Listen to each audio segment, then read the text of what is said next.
Mesdames et messieurs, bonjour. Bienvenue dans votre émission Du désert à l'oasis. Toujours dans l'éducation, transmission de valeurs. Rappelez-vous, nous avons parlé avec vous l'autre fois de la compétence interpersonnelle dans laquelle nous devons grandir pour savoir, pour mieux vivre en communauté.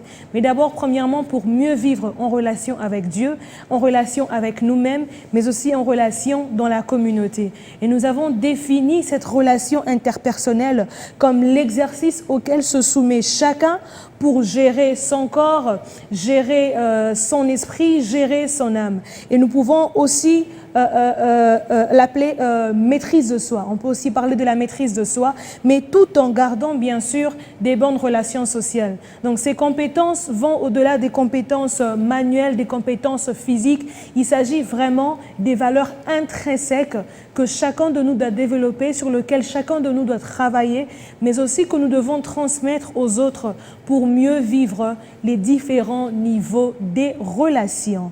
Alors aujourd'hui, nous parlons de compétences professionnelles. Je suis, comme le plus souvent, avec l'évangéliste Léonard Kiswangi. Évangéliste, bonjour. Bonjour, Madame Jemima. Contente de vous revoir encore. Et je dois avouer que j'aime beaucoup votre chemise. Elle est très jolie. Alors, s'il faut entrer dans le vif du sujet, qu'est-ce que vous entendez par compétences professionnelles? Bienvenue, chers téléspectateurs, encore une fois aujourd'hui sur notre émission Du désert à l'oasis.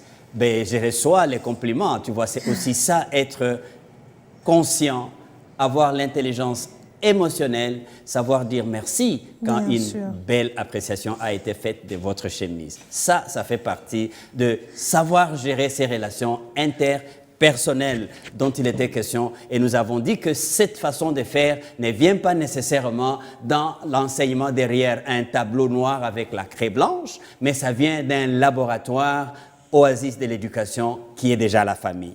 Et nous avons donc, Madame Jemima, si vous voulez bien que je revienne sur la définition de ce que c'est une compétence professionnelle. Oui.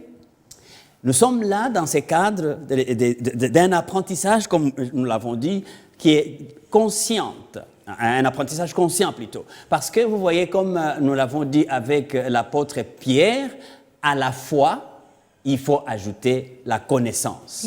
Sur base de ce que nous pouvons acquérir dans le quotidien, dans la vie, au regard de repères que nous avons de nos parents, de nos aînés, évidemment pas n'importe quel aîné, mais des aînés qui ont su développer ce que Madame Jemima appelait tout à l'heure des valeurs, parce que c'est des choses pour lesquelles il y a un prix à payer. Ce n'est pas juste des choses qu'on ramasse et qu'on jette à la légère. Donc maintenant, lorsque nous parlons de compétences de manière générale, vous vous souvenez, nous avons dit, c'est cet effort-là que nous exerçons pour améliorer, pour avoir un savoir-faire et un savoir-être, de manière à ce que notre service dans la communauté puisse avoir une certaine efficacité et une certaine qualité. Maintenant, nous parlons de cet apprentissage conscient, mais qui doit aussi être intentionnel et ciblé. N'est-ce pas?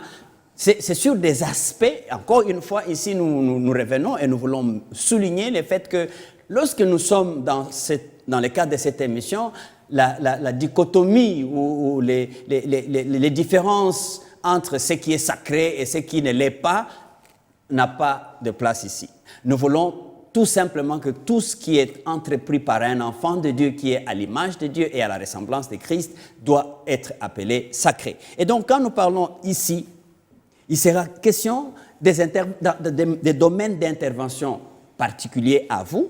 Chacun de nous a un certain nombre d'atouts en soi qui nous permet, lorsque nous rendons service dans la communauté, lorsque nous servons à la maison, lorsque nous servons à l'église, à l'école et dans n'importe quel secteur de la vie, que nous puissions améliorer notre façon de rendre ces services. Et c'est ça que nous allons appeler donc compétences professionnelles. Et cette amélioration des capacités ne va pas être juste pour ce que l'on apprend à l'école, mais dans ce que je sais déjà faire, comment je peux améliorer ça pour que cela atteigne une maturité, que cela atteigne une excellence au-delà de la moyenne, au-delà de la médiocrité, de manière à ce que les services que je rends à la communauté bénéficient avec satisfaction à la communauté et bénéficient à moi-même et donnent gloire à Dieu. Voilà, Madame Jemima, ce que nous pouvons dire ici dans l'entrée de jeu. Merci pour cette précision. Donc, l'apprentissage conscient, mais aussi intentionnel ciblé. Et ciblé des domaines qui concernent les services spécifiques que nous pouvons rendre à la communauté. Mais que dites-vous alors de la compétence dans le domaine des affaires? C'est clair. Quelqu'un dirait, mais les affaires, ce n'est pas sacré. Et je reviens pour dire, oui, vos affaires sont sacrées. Et quelqu'un disait aussi, c'est les fondateurs de Full Gospel disaient, mes affaires appartiennent à Dieu. Mon argent appartient à Dieu. Donc, il n'y a rien qui peut être sacré et d'autres profanes. Mais donc, quand nous parlons des affaires, nous voulons savoir comment créer des richesses. Oui, pourquoi pas? Nous voulons savoir comment créer une vie abondante sur base des produits que nous pouvons, laissez-moi dire, produire de notre service. Des choses que nous pouvons générer dans notre jardin.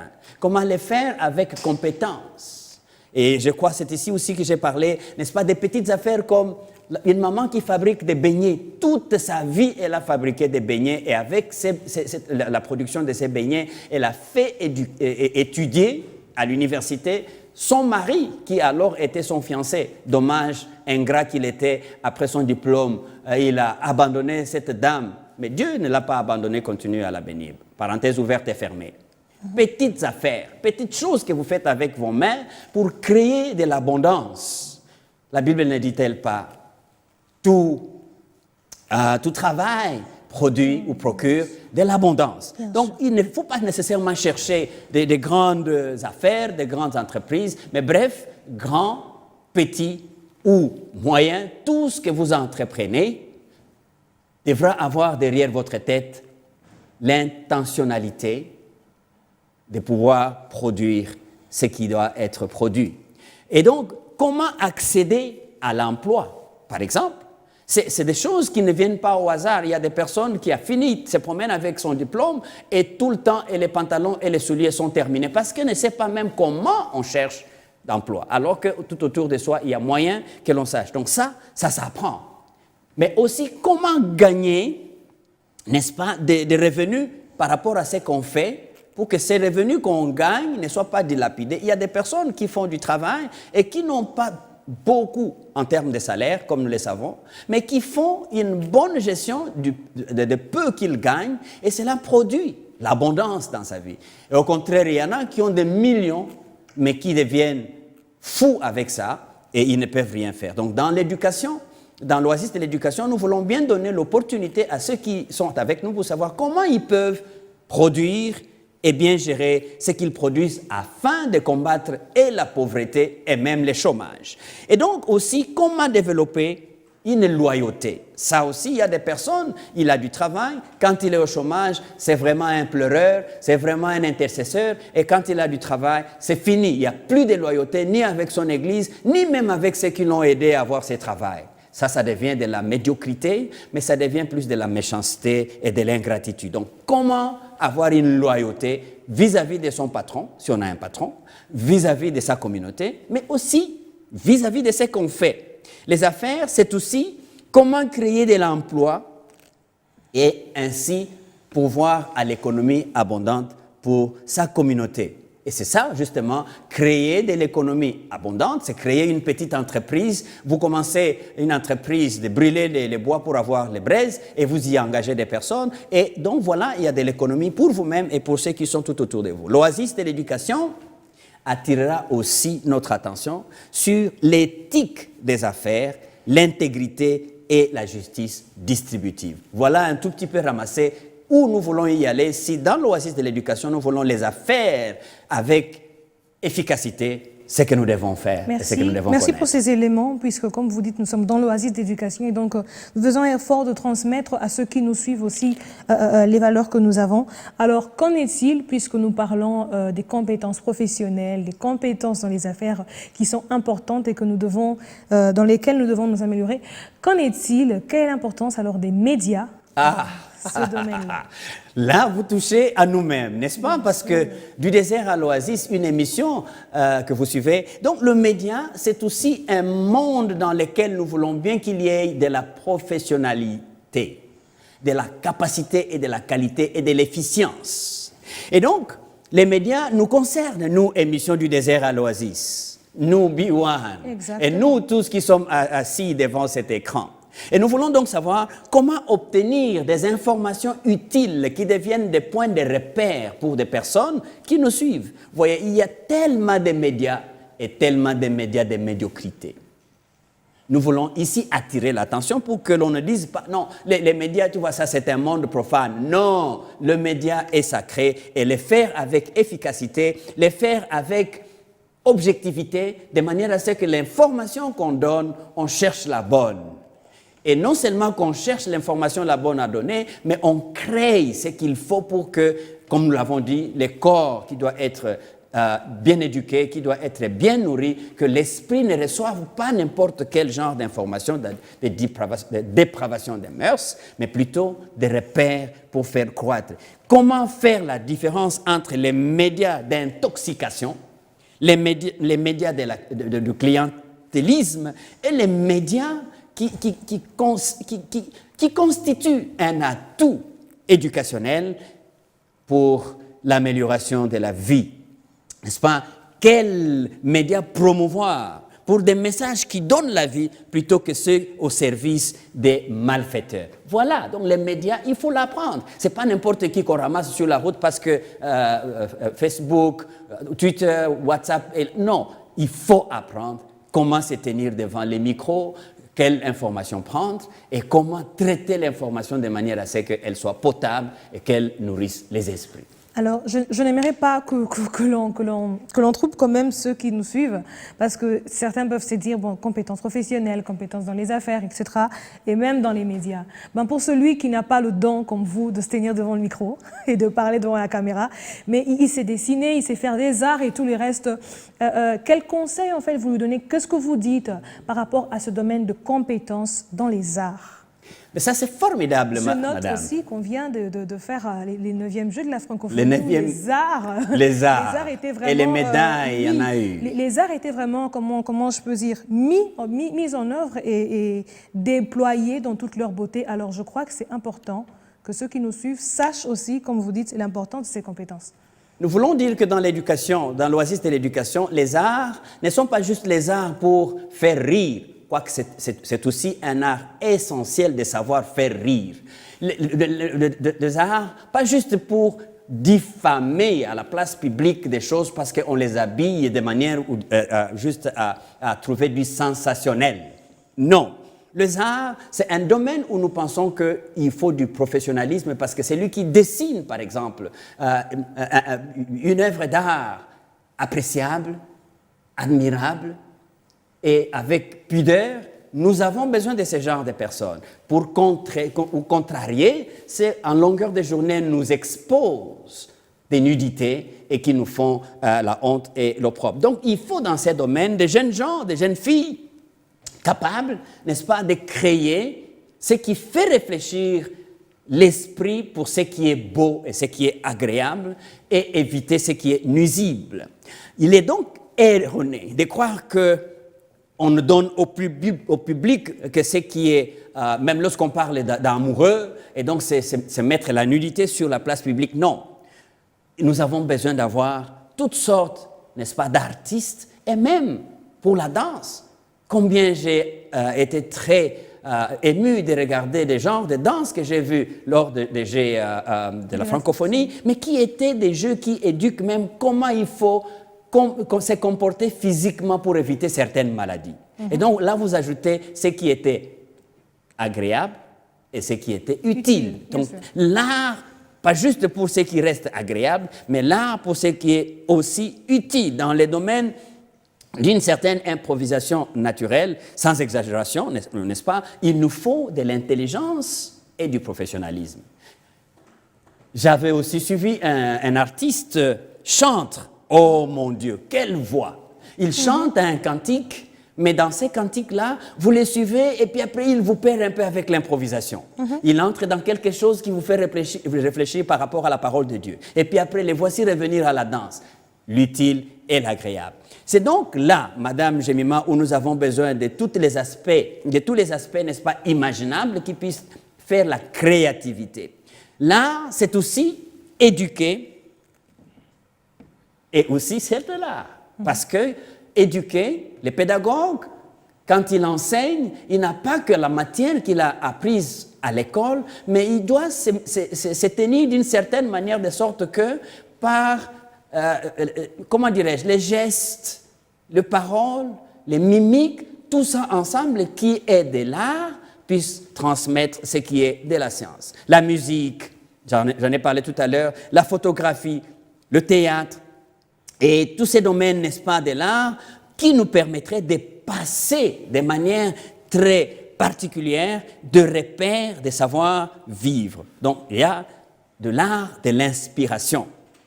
Et les savoir-faire, de la créativité. Nous devons apprendre comment partir de ce que je sais faire vers ce que je sais être. Toute cette créativité à faire aussi aux autres. Donc, la culture, comment c'est que je sais, je peux les passer à une autre génération et cela peut permettre à cette génération d'arriver aussi à réaliser ce qui amène des repères dont on a besoin. Voilà un domaine aussi profond où l'oasis de l'éducation ne veut pas laisser, n'est-ce pas, juste à d'autres personnes. Bien sûr, nous ne les laissons pas d'autres personnes et nous aimerons préciser aussi à nos téléspectateurs que la Bible n'est pas contre ces choses, que ce soit les compétences dans les affaires, dans la création des richesses, les compétences dans les arts, tout ce qu'il y a comme art que l'évangéliste a décrit ou que nous avons même vu au jeu de la francophonie, la Bible n'est pas contre ces choses. Et donc, en tant qu'enfants de Dieu, nous devrons approfondir pour rechercher l'efficacité. Mais j'ai une dernière question, évangéliste. Dans la question de la religion, ou encore dans la question du service de Dieu, nous avons aussi besoin d'apprendre encore ou d'acquérir encore les compétences pour améliorer cela, ou nous devons tenir compte du Saint-Esprit qui est descendu sur nous le jour de la Pentecôte, le Saint-Esprit qui nous a dotés des capacités, etc. Est-ce important de parler aussi des compétences dans l'œuvre de Dieu? Mais je dois avouer que c'est très important même ici qu'ailleurs. Parce qu'il y a tellement de troubadours, permettez-moi les termes, des loups qui sont entrés dans la bergerie sous le nom de la religion et des fois même avec des toges bien somptueuses. Mais je vous avoue que dans les domaines de la religion, nous avons besoin de la compétence parce que certains ont, à tort ou à raison, déclarer que l'Église est le lieu de manipulation des esprits faibles. Et nous y trouvons des faux enseignants, d'où, à une certaine époque, on pouvait parler de l'opium du peuple. Non. La Bible déclare qu'il y a de ceux qui croient que l'utilisation des Écritures leur donne un certain pouvoir, pendant que celui qui en fait la force n'est pas au centre de leur action. C'est très important, Madame Jemima, que dans l'oasis de l'éducation, nous puissions nous adresser à ces serviteurs de Dieu, à ces éminents appelés de Dieu, qu'il faut une connaissance, il faut s'asseoir, il faut lire la parole de Dieu, car c'est en la lisant qu'on comprend exactement la volonté de celui qui veut que l'on puisse les servir. Donc, si la religion est un lieu où nous amenons les hommes et les femmes à améliorer leurs relations avec leur Créateur pour pouvoir servir leurs prochains comme étant aussi créés à l'image de Dieu et non pas comme une bête à abattre pour sa propre nourriture, nous avons besoin d'améliorer nos compétences en ces termes. C'est pourquoi Jean 5, chapitre 37, verset 41, nous dit ce qui suit.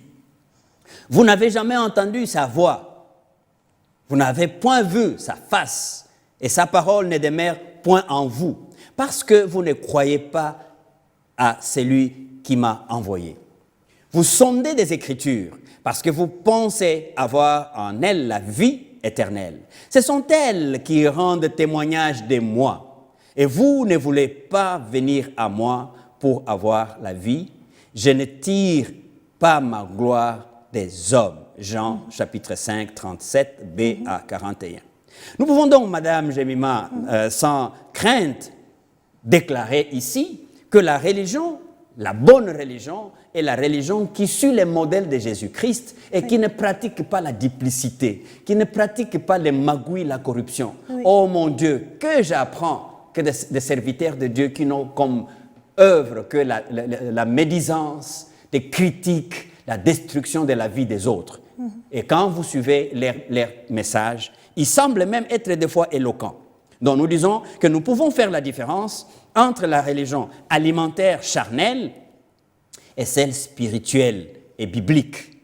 Nous pouvons aussi apprendre à craindre Dieu plus que notre connaissance théologique, rituelle et professionnelle. Il y a plusieurs qui se cachent, disais-je, derrière les titres.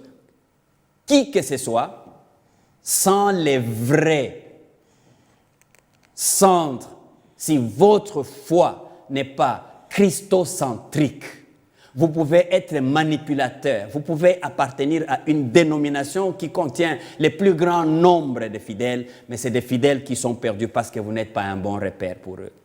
Nous voulons en attirer donc notre attention là pour dire la vraie religion, la vraie foi n'est pas derrière les PhD, ni encore sur les parler d'une manière ou d'une autre, mais sur les Seigneurs.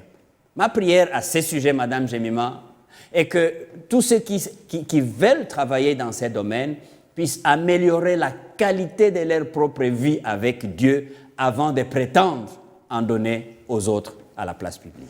Merci évangéliste, merci aussi de nous avoir suivis, fidèles téléspectateurs. Comme vous avez compris, nous avons parlé des compétences professionnelles qu'il est important de développer ou d'acquérir en tant qu'enfant de Dieu, parce que lorsque nous acquérir les compétences professionnelles, ça veut dire améliorer ses connaissances, améliorer ses compétences dans un quelconque domaine que nous avons ciblé, que vous avez ciblé bien sûr, mais améliorer cela de manière intentionnelle parce que nous aimerons obtenir, avoir l'efficacité dans ce que nous faisons. Nous ne devons pas nous limiter à la moyenne parce que comme le dit l'évangéliste, la moyenne c'est proche de la médiocrité et nous ne sommes pas appelés à être médiocres. Ainsi, nous vous demandons au travers de cette émission, de rechercher bien sûr à avoir encore plus de compétences dans les domaines que vous avez devant vous, dans les domaines que vous avez ciblés. Compétences dans le domaine des affaires, comme nous avons dit, dans le domaine des arts, nous en avons aussi parlé, mais aussi et surtout dans l'œuvre de Dieu. Car la Bible dit à la foi, ajouter la connaissance. Je veux demander à l'évangéliste de prier pour la fin de cette émission, mais aussi pour tous ceux qui nous suivent et pour moi-même aussi, pour que Dieu nous accorde cette grâce-là d'identifier, bien sûr, le service que nous devons rendre à la communauté, mais aussi de le faire avec efficacité en développant nos connaissances, nos compétences. Seigneur mon Dieu, c'est toi qui appelles qui tu veux dans un domaine particulier où tu les trouves utiles à aider les autres, comme un repère. Aide ceux qui ont identifié dans leur vie les talents des affaires, pour que, où qu'ils soient dans leur milieu d'affaires, au marché, dans les taxis, qu'ils trouvent en cela leur église à laquelle ils prêchent. Que c'est, oh mon Dieu, qui sont dans les domaines des arts, dans la danse, dans la musique ou même dans le dessin, dans la peinture, Seigneur, qu'ils trouvent dans leur service un temple par lequel ils sont en train de prêcher par la bonne nouvelle. Nous voulons, Seigneur notre Dieu, que ceux que tu appelles à servir au temple comme serviteurs à temps plein d'une manière ou d'une autre, qu'ils soient inspirés de toi. Et nous-mêmes, Seigneur. Et aussi les autres domaines de la vie, qu'aucun de ces domaines ne soit délaissé au diable, mais que tout soit sanctifié parce que nous y entrons pour rendre un service agréable à ta communauté. Au nom de Jésus. Amen. Jésus. Amen. Amen.